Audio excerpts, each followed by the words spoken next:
Good morning everybody. आज हम लोग हिंदी साहित्य से संबंधित गोपाल नेटिविया द्वारा लिखित यात्रा वृत्तांत मक्खन पनीर का देश विषय के बारे में अध्ययन करेंगे। गोपाल नेटिविया जी एक बार हंगरी की राजधानी बुडापेस्ट गए थे। वहाँ उन्होंने 2 रात और 1 दिन बिताया। उन्हें कुछ समय मिल गया था जिसका भी सदुपयोग उसी के पास के एक देश हॉलैंड देखने में किए। वे एक दिन में उनको उस देश को घूमकर फिर वापस आ जाना था। इतनी व्यस्तता के बावजूद उन्होंने हॉलैंड देश की यात्रा की और हॉलैंड जाकर वहाँ के संस्कृति, वहाँ के आम लोगों के जीवन को बहुत ही करीब और नज़दीक से देखने का अवसर मिला। उन्होंने देखा कि पूरा हॉलैंड का जो उत्तर पूर्व क्षेत्र है वो उसको छोड़ दें तो अधिकांश हॉलैंड जो है समुद्र के नीचे है। अधिकांश टापू जो होते हैं वो समुद्र से ऊंचाई पर होते हैं, लेकिन हॉलैंड एक ऐसा टापू है जो समुद्र की गहराई में है। इसके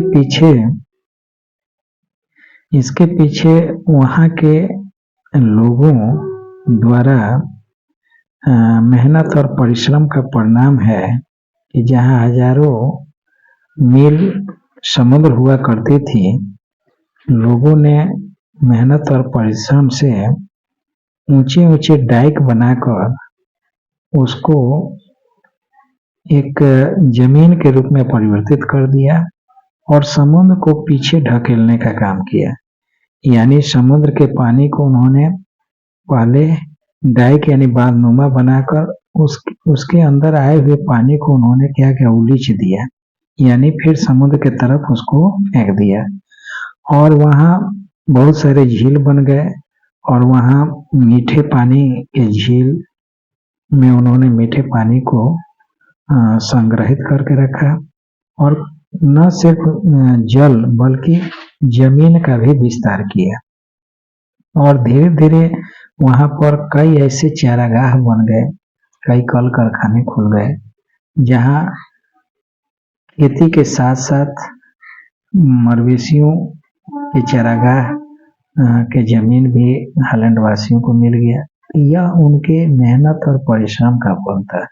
इसके लिए उन्होंने कभी भी यह रोना नहीं रोया कि उनके पास जमीन कम है, यह रोना नहीं रोया कि हमारी जमीनें काफी नीची है।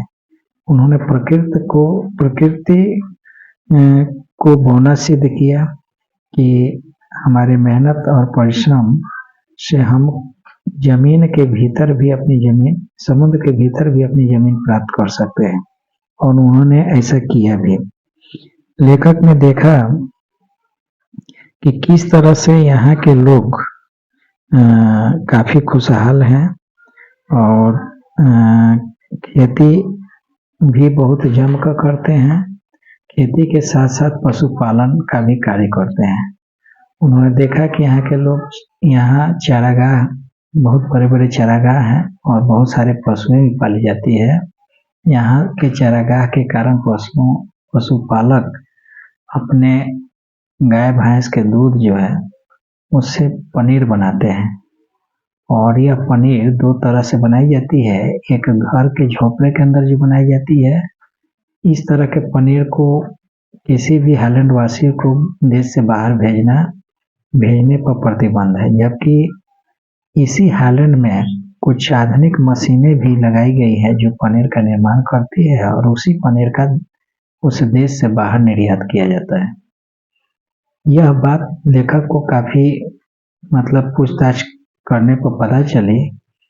उन्होंने कहा कि यदि झोपड़े में बने पनीर वहाँ के हॉलैंड वासियों को स्वयं खाने के लिए होती है, लेकिन यदि कोई व्यक्ति देश से बाहर भेजना चाहे तो गिफ्ट के रूप में घर में बने यानी झोपड़े में बने पनीर को दूसरे देश में भेज सकते हैं। वरना झोपड़े में बने हुए पनीर को दूसरे देश में नहीं भेज सकते हैं। लेखक को एक दूसरी बात देखने को यह पता चली कि यहाँ स्त्री पुरुष जो है बच्चे से लेकर वृद्ध तक काली चोंगानुमा वस्त्र पहनते हैं और स्त्रियां जो है छिटदार चोली पहनती है और प्रत्येक के सिर पर जालीदार टोपी होता है।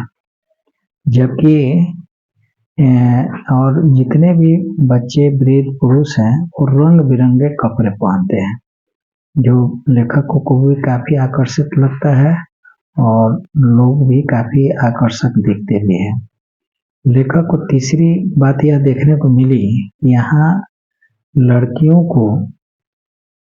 लड़कियों का ड्रेस लड़कों को पहनाया जाता है, खासकर उन बच्चों को जिनकी उम्र 6 वर्ष की है। 6 वर्ष से नीचे के जो लड़के हैं उनको लड़कियों का ड्रेस पहनाया जाता है, लड़कियों की तरह उनको श्रृंगार किया जाता है और लड़के लड़कियों में विभेद करने के लिए, क्योंकि लड़के भी उसी तरह का ड्रेस पहनते हैं जिस तरह की लड़कियां पहनती हैं। 6 साल तक लड़कों का बाल भी नहीं काटा जाता है, उसके बाद ही बाल काटा जाता है और 6 वर्ष के बाद ही लड़कों को पतलून पहनाया जाता है।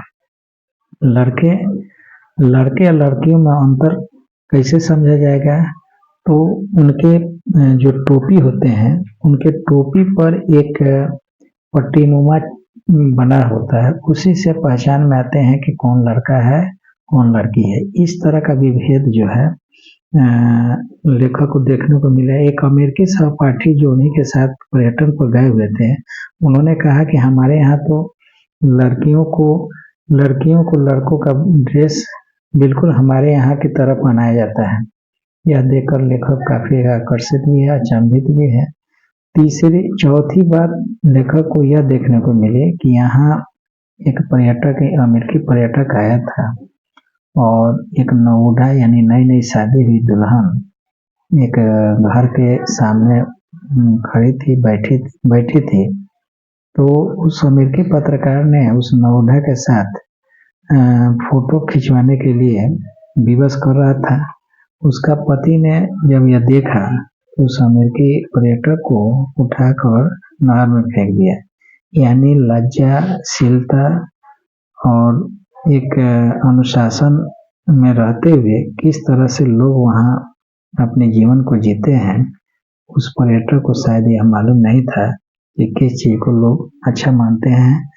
वो तो शहर नहीं था बल्कि गांव था और गांव में आज भी पर्दा के साथ महिलाएं जो है इस वेशभूषा में रहते हुए भी अपनी स्वच्छंदता का उपयोग करती हैं। उस पर्यटक को शायद यह मालूम नहीं था, इसलिए यह घटना उसके साथ घटी।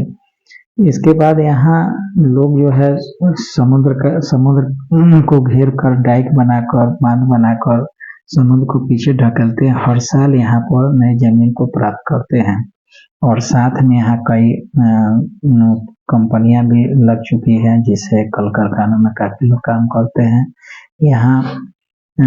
यहाँ का जो टमाटर है वो उसको देखकर ब्रिटेन के लोग घबरा जाते हैं कि यहाँ के टमाटर अन्य देशों की तुलना में अन्य देशों में जाते हैं, तो लोग निर्यात करके अच्छा पैसा कमाते हैं।